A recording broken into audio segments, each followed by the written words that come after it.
After 15 long years, it's happening. Last night, the thing that myself and many others were expecting and hoping for was officially announced. Vampire the Masquerade Bloodlines 2. There's been many hints dropped over the last few months and even an alternate reality game, which I'll get into in a little bit, but the final product is going to be a standalone sequel to Bloodlines. This is the best case scenario for me. I knew that something was going to be coming out. I hoped and prayed that it would be a brand new game, and that is what it's going to be. It looks like it's a single-player, immersive sim action RPG set in the world of darkness using the Masquerade story and lore. I'm so excited. I was a little worried. There was all this build up and I was concerned that first of all it would just be a remaster of the first one, which I know is something a lot of people want, but for me, the first one as it is already brings me so much joy that even though I would play a remaster, I don't think it's really needed. And then my nightmare scenario was that it was going to be an MMO, which thankfully it is not. So it looks like I am finally getting the sequel to one of my favorite games of all time.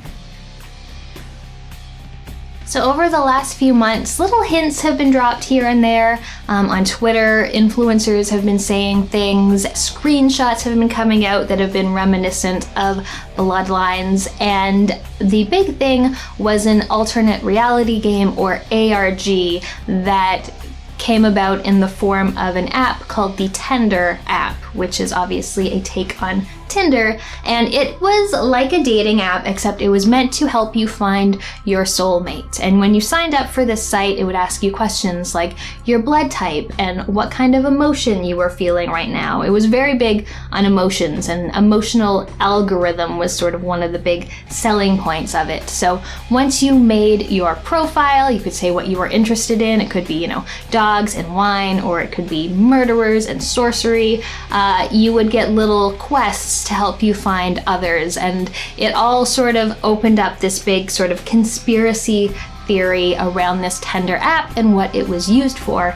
The reason that people thought that this was tied to Bloodlines was that in the official rulebook, I think version 5, it actually mentions a Tinder app, which is something that Kindred use to sort of bait humans to, come and get to feed on them. So everyone was really excited. I was really excited. I was on this app all the time looking for new information. There was the game detective site was puzzling out all the puzzles. There were also, I believe, real life events that were happening, puzzles people had to solve, and it all culminated last night in the Tinder launch party, which took place at GDC at the, I wrote it down because I never remember, the Folsom Street Foundry. They invited 300 people there who also had to solve a number of puzzles. This event was streamed and I watched it last night. I was up way past my bedtime. It ended with the launch of this app, and when the founder came out to talk about it, he was confronted by a woman who accused him of using it for nefarious purposes and to basically get people and kill them. And that's when it was revealed they were vampires, and that was in fact what they were doing. Once this ended, they showed a trailer. It was for Vampire the Masquerade Bloodlines 2, and I was so excited. As soon as they started the trailer, as soon as that World of Darkness logo showed up, I just burst into tears because I'm a big old baby.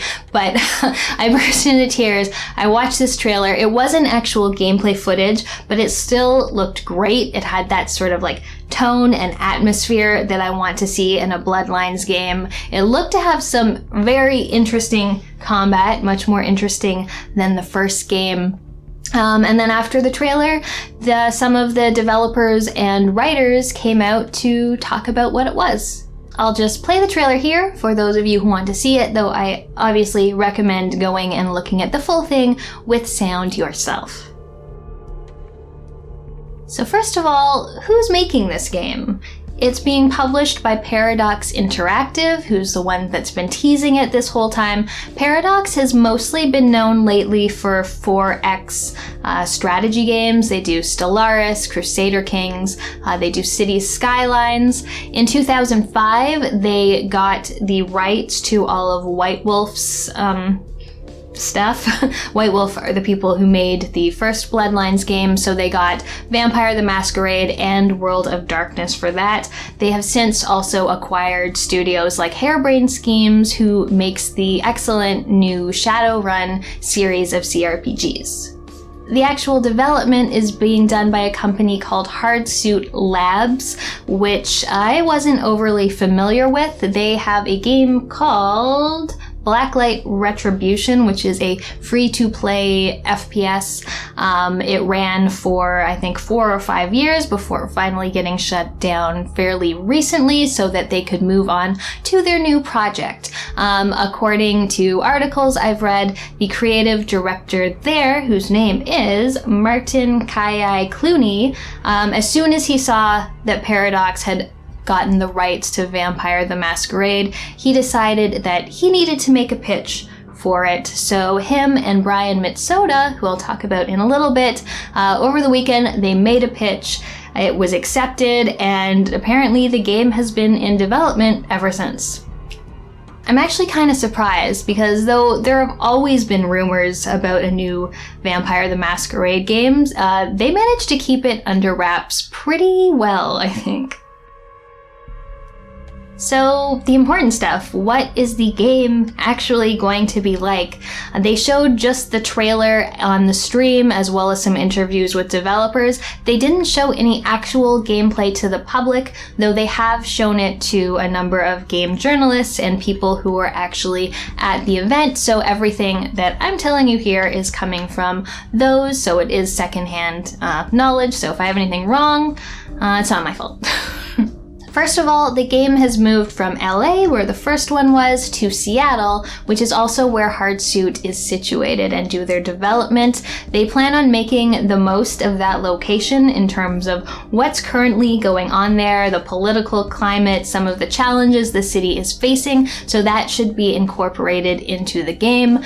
Just like in the first one, you play a fledgling vampire who has just been embraced, and you need to make your way in the world. Although, unlike the first one, something happened called a mass embrace, where a number of vampires made a number of offspring all at once, all obviously without the permission of whoever was in charge, which is a big no-no according to the Masquerade and the rules of vampire society. Somehow, you managed to escape a fate which could have been being killed because you didn't have permission to be created, and you need to go find your downtown apartment and then make your way from there. It sounds like the character creation is going to be quite robust, especially in terms of how your character looks. You'll be able to get more about your appearance, your body type, things like that. You can also pick between character backgrounds that you may have had as a human. One thing though is that you do not pick your clan at the beginning. You actually start the game as a thin blood, you are clanless, and then eventually you end up sort of belonging to a clan of your choice, depending on what happens to you throughout the game, which I actually think is kind of a cool idea. I'm not totally sure how that fits with like the lore and the official rules of the game, but it does sound interesting to get to know some people from the different clans before you decide to be a part of one. And you can also get to try out some different skills at the beginning of the game before you decide on which ones you actually want to take and use for yourself. The Masquerade is still in effect. You can't just go around using your powers willy-nilly, feeding on humans in front of other humans, or you will get violations. Also, there is still a humanity meter, and depending on what level of humanity you have, certain choices may open or close themselves to you. All the people interviewed on stage during the stream have mentioned how much better the combat is. I know combat was a big negative of the first game. I personally thought it was fine. It wasn't the best combat, but that's not really why I played the game. But apparently it's better, and they also had some things to say about sewers. Bigger, longer sewers, just sewers, only sewers.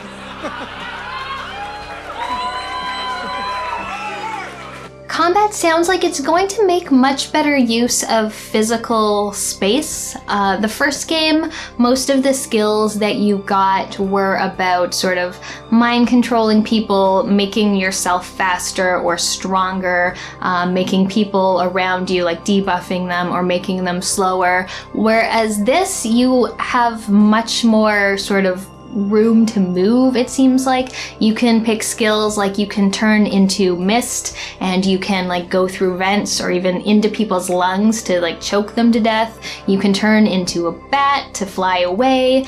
You can use telekinesis. You can use vampire powers, like you can jump higher, lift more, you can cling to walls. So it looks like there's going to be a lot more options in terms of getting around rather than just, you know, walking or running. I think it's going to be mostly first person and occasionally pull out to third person for particularly cool combat moves or cutscenes possibly.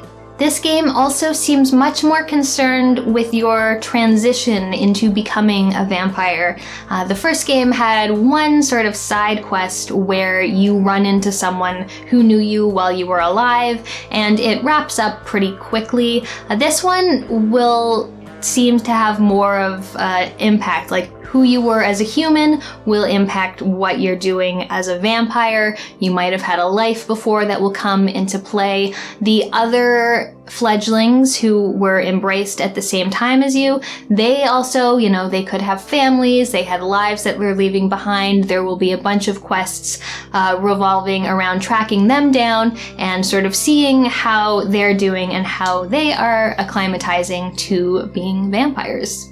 And lastly, and this sort of ties into the ARG, which I think is pretty cool because I wasn't quite sure how it was related other than the brief mention of the Tender app in the rulebook, but there is something called resonances, which are like emotional flavors of humans.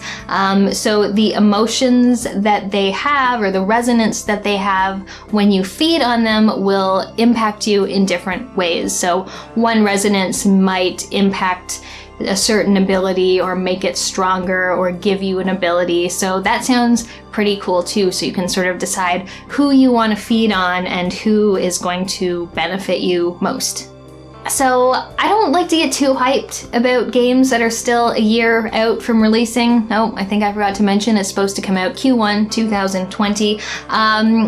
Yeah, I don't want to hype myself up and be disappointed, but I am pretty optimistic based on who I've seen is working on the game. Brian Mitsoda wrote the story and did like the narrative design for Bloodlines 1, and he is, I believe, the narrative designer for Bloodlines 2, which is very exciting. It gives me hope that the game will have the same kind of tone and atmosphere and dark humor to it, which is excellent. That's like the number one thing, because the story and the role-playing are just like the most important part of the game. Kara Ellison is a senior writer on the game. She has written for games like Dishonored 2, and she's a former games journalist who had a column on Rock Paper Shotgun all about sex and romance in video games, which I find particularly exciting. She also said the word sexy a lot while she was being interviewed, and that's awesome because I want this game to be sexy. I want to be a sexy vampire, and I really, really want vampire romance. Please give me the vampire romance. And also Chris Avallone, who wrote and or designed for basically all the good story games, Planescape Torment, Fallout 2, KOTOR 2, Fallout New Vegas. He has confirmed on his Twitter that he did work on the game, which also fills me with much excitement. So yeah, that's Vampire the Masquerade Bloodlines 2. Obviously, we don't know everything yet. I haven't seen any gameplay myself. They are planning, I think, a big rollout of information over the coming year.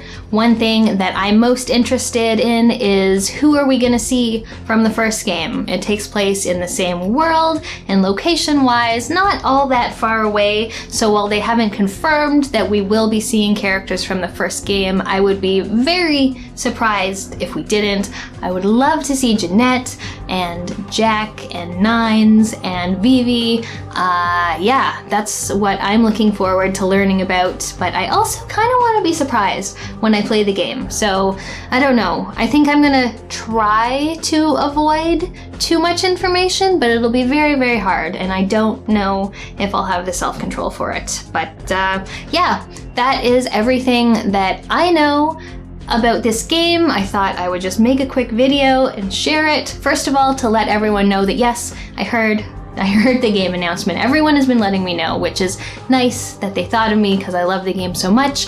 Also because the game has made such a boom on my channel recently, so I wanted to make a quick, which I think didn't actually turn out to be that quick video, letting you know what I thought and what I know. Let me know what you think. Are you excited and optimistic like I am? I hope so. Thanks for watching, and I'll see you next time.